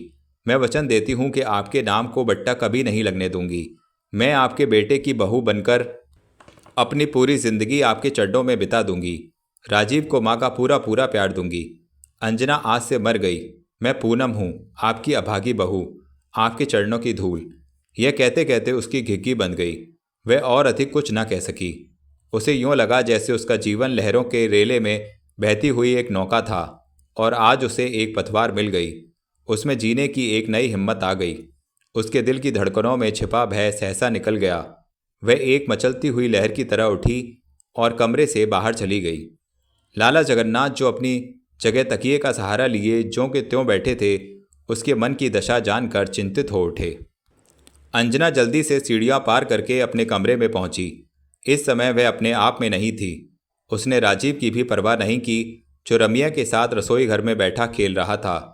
उसने दरवाजे के किवाड़ बंद कर लिए और बंद दरवाजे का सहारा लेकर अपने जीवन के उस भार के बारे में सोचने लगी जो आज हल्का हो गया था। तभी उसे कमल का ख्याल आया, जो उसके हृदय में बस चुका था। यह सोचकर कि उसने खत से सब कुछ जान लिया होगा, वह उसके निकट आ चुकी थी। दोनों ने एक दूसरे को अपने निश्चय से भी सूचित कर दिया था। लेकिन अब जब वह देखेगा कि अंजना ने अकस्मात अपने को बदल दिया है, तो वह क्या सोचेगा। उसने अपना विचार शालो को भी बता दिया था और यह भी संभव था कि शालो ने अपने पिताजी से बात भी कर ली हो। इन्हीं विचारों ने उसके मन पर एक बोझ बनना शुरू कर दिया और उसके सोचने समझने की शक्ति छीड़ होने लगी। दिल आतिशदान में पड़े हुए अंगारों की तरह सुलगने लगा। सहसा उसे अपने कमरे में किसी के मौजूद होने का आभास हुआ। उसके नथने तक जलते हुए सिगरेट की बू पहुंची और वह भय से थर्रा उठी। उसने फटी फटी निगाहों से उस अर्ध अंधकार में चारों ओर नजर डाली और फिर यकायक उसके मुंह से एक चीख निकलकर कमरे में घुटकर रह गई। वह बनवारी था, सोफे में धंसा हुआ सिगरेट पी रहा था। अंजना पर नजर पड़ते ही उसने सिगरेट बुझा दी और संभल कर बैठ गया। अंजना धीरे धीरे पग उठाती हुई उसके निकट आई और घबराई हुई आवाज में बोली, तुम यहाँ इस समय? हाँ अंजू, जब बाहर के उजाले में तुम्हारा दीदार ना हो सका तो चुपके से इस अंधेरे में आ छुपा। यूँ चोरों की तरह यहाँ घुस आए, कोई क्या कहेगा? कुछ नहीं, एक चोर दूसरे चोर से कमरे में घुसा है, कोई खास बात नहीं है। बनवारी की इस धृष्टता का कोई उत्तर देने के बजाय उसका शरीर कांपने लगा। लेकिन जल्दी ही उसने संभलकर दीवार पर लगा बिजली का स्विच दबा दिया, परंतु बत्ती नहीं जली। रहने दो अंजू, यह चिराग अब तुम्हारे हाथों नहीं जल सकेंगे। क्यों, बत्ती को क्या हुआ? यहाँ आते ही मैंने तार खींच दिए थे। लेकिन क्यों? वह कुछ कठोरता से बोली, ताकि मैं इस आज अंधेरे में ही अपनी पुरानी भेंट को दोहरा सकूं। बनवारी, हाँ अंजू, उजाले में तो तुमने मुझे पहचानने से इनकार कर दिया था। तुम्हारे ससुर ने आज मनुष्यता के नाते भी मेरा लिहाज नहीं किया और मेरी बेइज्जती कर दी। मुझे फटकार कर घर से चले जाने के लिए कहा। इसलिए सोचा कि इस अंधेरे में ही तुमसे दो चार बातें कर ली जाएं। तुम क्या कहना चाहते हो, बोलो। पहले अपने इस अंगार बने चेहरे को कुछ नरम कर लो तो कहूँ। मैं जानती हूँ तुम्हें क्या कहना है। क्या जानती हो? यही कि तुम्हें मेरा भेद छुपाने के लिए कीमत चाहिए। मेरे अतीत की आड़ लेकर तुम इस घर की दौलत लूटना चाहते हो। बदनामी की धमकी देकर मेरा जीवन दूभर कर देना चाहते हो। नहीं, अब मुझे कुछ नहीं चाहिए, बस तुम्हारा प्यार चाहिए। उस शैतान के मुंह से प्यार का वह शब्द उसे ऐसा लगा जैसे उसके कानों में पिघलता हुआ शीशा उड़ेल दिया हो। वह खिसकती हुई उससे तनिक दूर हट गई। बनवारी भी कदम बढ़ाता हुआ उसके निकट आ गया। उसने फिर से अंजना को अपने पुराने प्यार की याद दिलाई और उसकी दुहाई दी। उसको अपनाने के लिए कस्में खाने लगा। अंजना ज्यों ज्यों पीछे हटती वह बार बार उसके आगे बढ़ता। अंत में वह एक जगह जमकर खड़ी हो गई। बनवारी ने उसकी बाँह पकड़ ली और दूसरे हाथ से उसकी ठुड्डी पकड़कर उसका चेहरा ऊपर उठाया और इससे पहले कि वह उसके ओठों पर अपने भद्दे और बदबूदार ओंठ रख देता, अंजना तड़प कर उससे अलग हो गई और फिर दूसरे ही क्षण उसने लपक कर आतिशदान में एक लकड़ी उठा ली और उसे बनवारी की आंखों के सामने कर दिया। बनवारी ने एक साथ उस जलती हुई लकड़ी और उन दहकती हुई आंखों को देखा और तनिक पीछे हटकर खड़ा हो गया। अंजना की आंखों में आग बरस रही थी। आज वह अपनी सारी मजबूरियों को सदा के लिए भस्म कर डालना चाहती थी और इसलिए वह जलती लकड़ी लिए घायल शेरनी की तरह उस शिकार की ओर बढ़ रही थी जिसने उसका जीना हराम कर दिया था। अब वह सचमुच उससे डरने लगा और तेजी से पीछे हट गया। साथ ही साथ वह गिड़गिड़ाने भी लगा, पागल तो नहीं हुई? अरे अरे, यह क्या नादानी है? ऐसा मजाक भी कोई करता है? यह मजाक नहीं है कमीने, एक विवश नारी की आग है जो तुम्हें भस्म कर देगी। और वह उसकी ओर झपटी। अंधेरे कमरे में पीछे हटते हुए वह एक दो बार कुर्सियों से टकराया। वह वहां से बच निकलने की कोशिश कर रहा था, लेकिन अंजना उसे अवसर नहीं दे रही थी। वह आज उसका मनहूस चेहरा दाग देने पर तुल गई थी। उसने आगे बढ़कर जलती लकड़ी के एक भरपूर वार किया, लेकिन बनवारी बड़ी फुर्ती से वह बार बचाकर एक खुली खिड़की के पास आ पहुंचा। वह उस खिड़की से निकल भागना चाहता था और अभी वह अपने पर तौल ही रहा था कि अंजना ने भड़कर वह लकड़ी उसके चेहरे से चिपका दी। एक चीख के साथ वह डगमगा गया और बाहर छत पर जा गिरा। छत ढलवान थी, इसलिए वह लुढ़कता हुआ नीचे बगीचे में जा गिरा।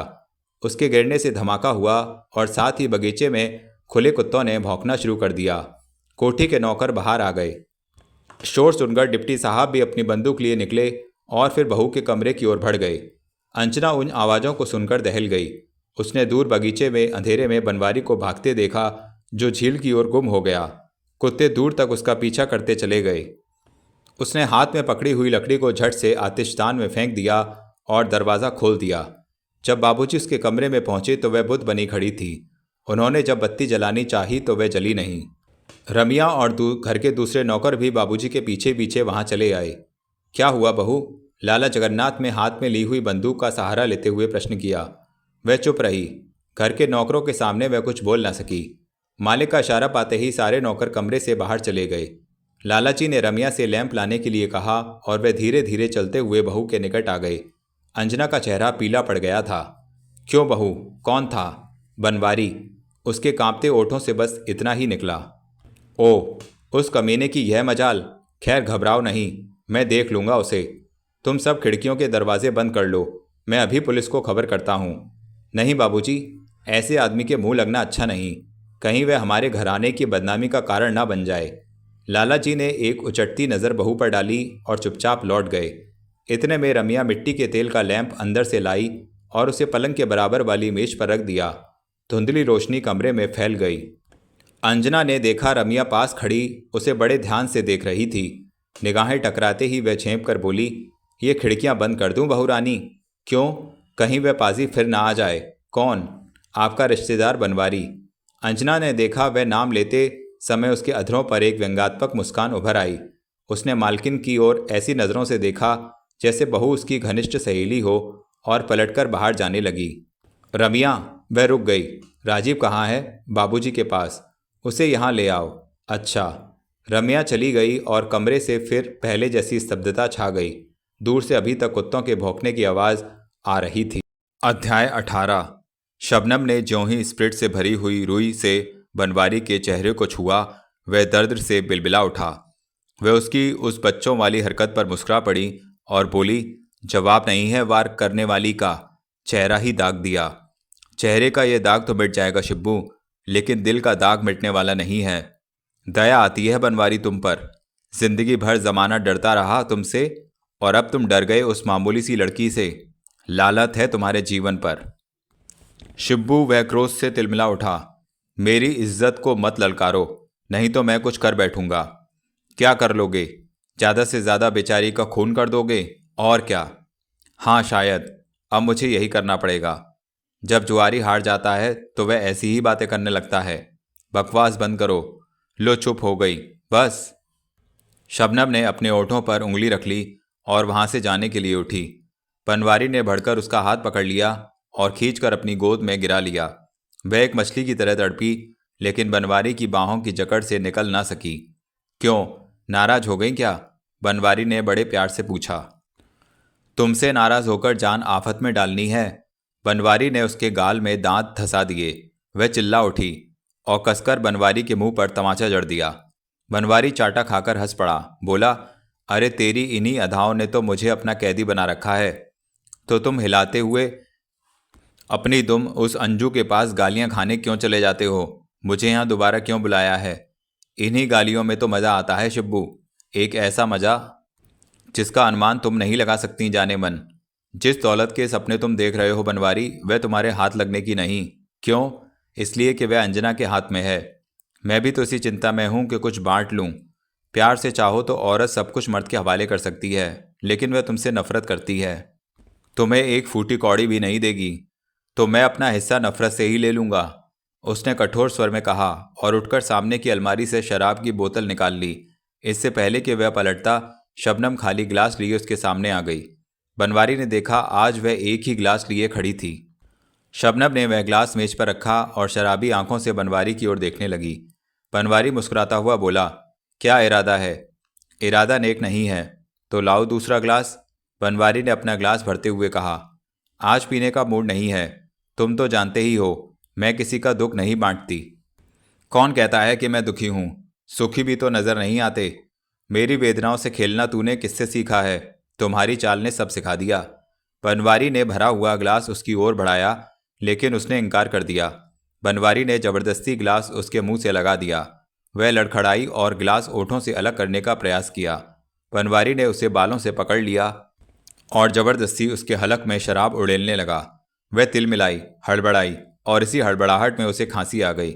शराब फव्वारी की तरह उसके मुंह से निकलकर बनवारी के कपड़ों पर बिखर गई। उसकी दशा देखकर बनवारी खिलखिला उठा। इन्हीं उलझनों में गिरफ्तार अंजना अभी तक अपने पलंग पर बैठी थी। रात आधी से ज्यादा बीत चुकी थी। आज की घटना ने उसे व्याकुल कर दिया था। वह कल्पना भी नहीं कर सकती थी कि एक दिन उसकी जिंदगी ऐसे चौराहे पर आ खड़ी होगी कि उसे कोई रास्ता भी सुझाई नहीं देगा। एक और बहू का कर्तव्य था कि और दूसरी ओर कमल का प्यार दिल के किसी कोने में पनप चुका था। एक और बनवारी का भय था और दूसरी ओर उस जीवन का भय जो प्रत्येक क्षण एक अंधी और गहरी खाई में गिरता जा रहा था। उस घर की जिम्मेदारियां अपने सिर पर लेकर वह जीवन भर न उभर सकेगी। आज तो बाबूजी ने उसकी इज्जत रख ली, लेकिन कल जब वे ना होंगे तो दुनिया वाले उसके साथ कैसा सलूक करेंगे? इसका ख्याल आते ही वह कांप उठी। एक फैसला जो बार बार उसके मन मस्तिष्क में गूंज रहा था, वह था इस घर को सदा के लिए तिलांजलि दे देना, उस जाल से बाहर निकल जाना जो उसे बुरी तरह जकड़े जा रहा था। अंत में वह कुछ सोचकर उठी और एक छोटे से अटैची केस में अपने पहनने के 2-4 कपड़े रखे, जेवरात और चाबियों का गुच्छा लेकर पलंग के पास आई जिस पर राजीव पड़ा सो रहा था। राजीव को देखते ही उसके दिल में ममता उमड़ी। वह उस पर झुक गई और उसका ललाट चूम लिया। आंखों में आंसू उमड़ आए, लेकिन धीरज से काम लिया। कांपते हाथों से राजीव के बाल सहलाए और फिर कंबल से ढांपकर अलग हो गई। वह अटैची केस थामे धीरे धीरे सीढ़ियां उतर रही थी। सदर हॉल की धुंधली रोशनी में उसे हर चीज साफ दिखाई दे रही थी। उसे वे मौन वस्तुएं अपनी ओर घूरती दिखाई दी, जैसे वह इस घर से कुछ चुराकर भाग रही हो। वह सांस रोके बड़े हॉल में पहुंची। तालियों के गुच्छे को और भी मजबूती से पकड़ वह चुपचाप बाबूजी के कमरे की ओर बढ़ी। वे नींद में डूबे हुए थे। अंजना ने हिम्मत की और उनके शयन कक्ष में चली गई। वह धीरे धीरे उनके पलंग के पास पहुंची और चाबियों का एक गुच्छा उनके तकिए के पास रख दिया। ऐसा करते समय उसे ऐसा लगा जैसे उस घर की सारी जिम्मेदारियों का बोझ उसके सिर से उतर गया हो। उसने झुककर बाबूजी के पैर छुए और तेजी से बाहर निकल गई। अंधेरे में चलते हुए वह बाहरी फाटक तक पहुंची, लेकिन जो ही उसने फाटक की अंदरूनी चटखनी खोलनी चाही, वह ठिठक गई। दरवाजे पर एक बड़ा सा ताला पड़ा हुआ था। यह देखकर वह भय से सिहर उठी। इस ताले ने उसके सारे इरादों को कुचल डाला। अभी वह असमंजस में पड़ी वहीं खड़ी थी कि किसी आहट को सुनकर उसके कान खड़े हो गए। उसने पलटकर देखा और धक से रह गई। किसी ने बाबूजी के कमरे की बत्ती जला दी थी। उसने उस चकाचौंध रोशनी में देखा बाबूजी कमरे से निकलकर दालान में खड़े हैं और उनके हाथों में वह चाबियों का गुच्छा है। उन्हें देखते ही अंजना के हाथ से अटैची केस छूटकर नीचे गिर गया और वह सिर से पांव तक पसीने से भीग गई। तुम कहाँ जा रही हो बहू? लाला जगन्नाथ ने उसके निकट आते हुए कहा। जी नहीं तो, वह बौखला उठी।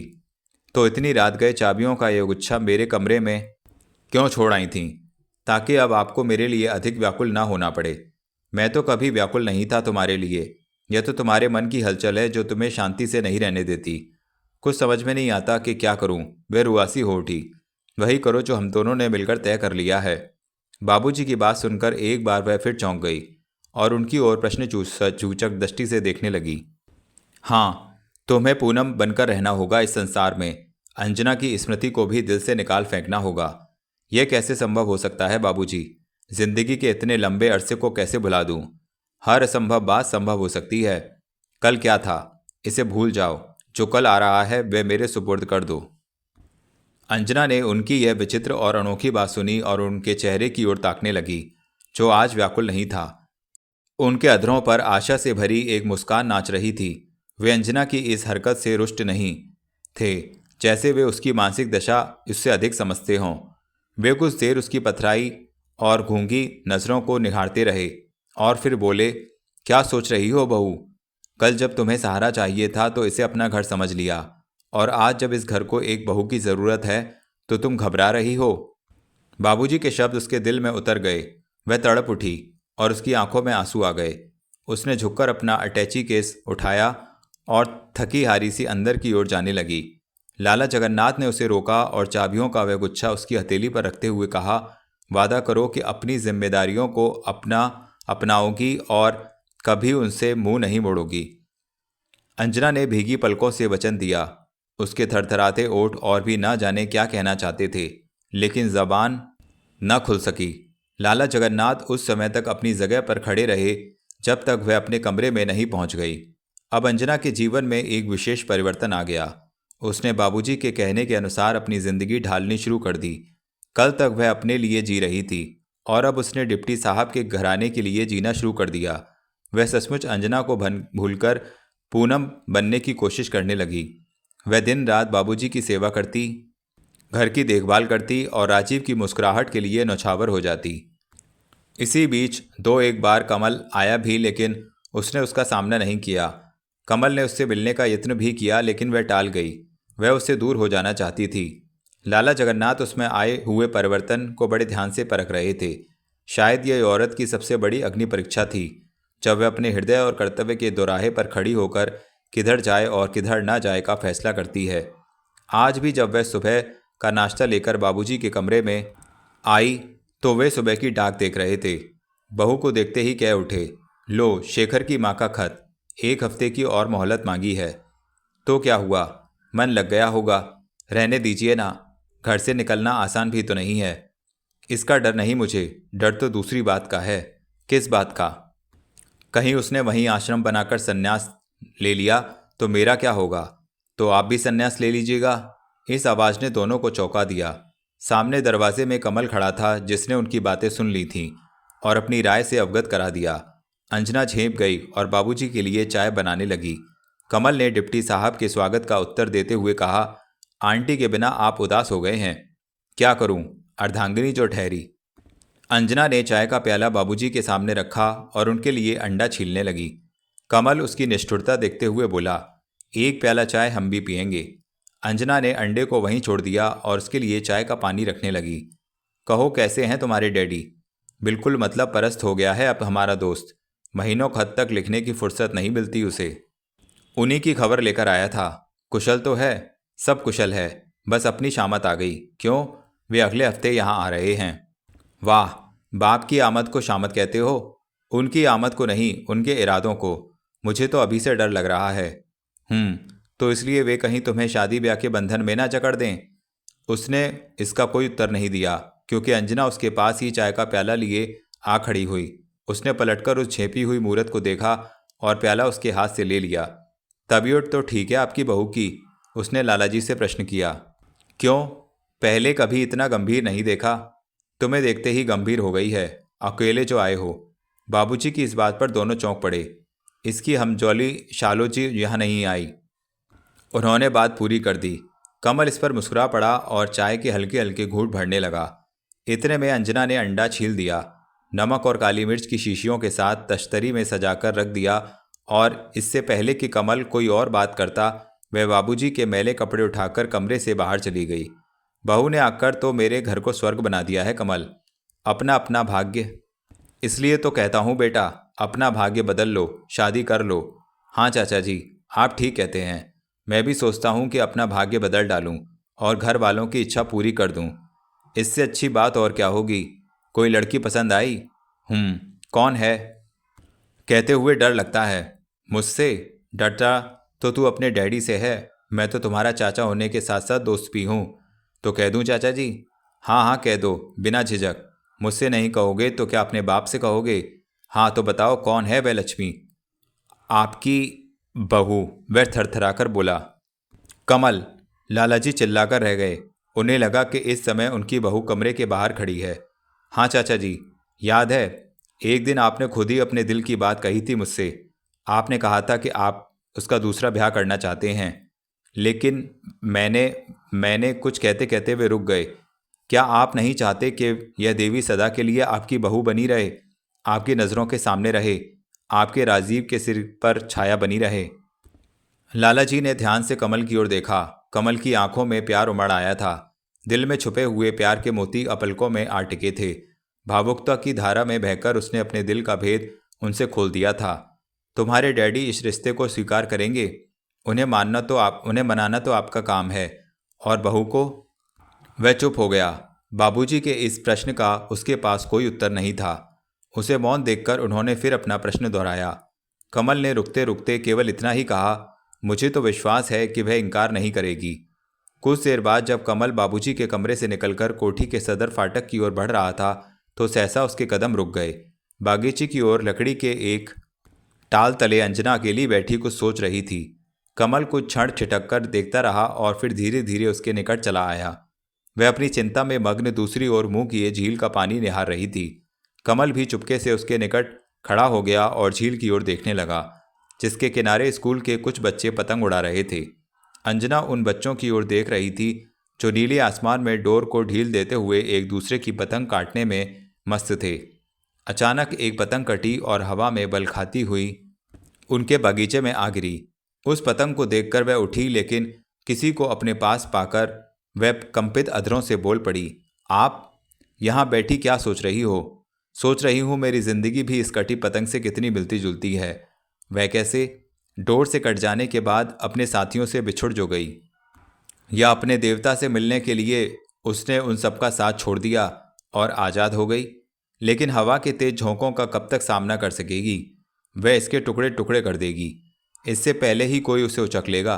देखो पूनम, उस पतंग को माली के लड़के ने उठा लिया।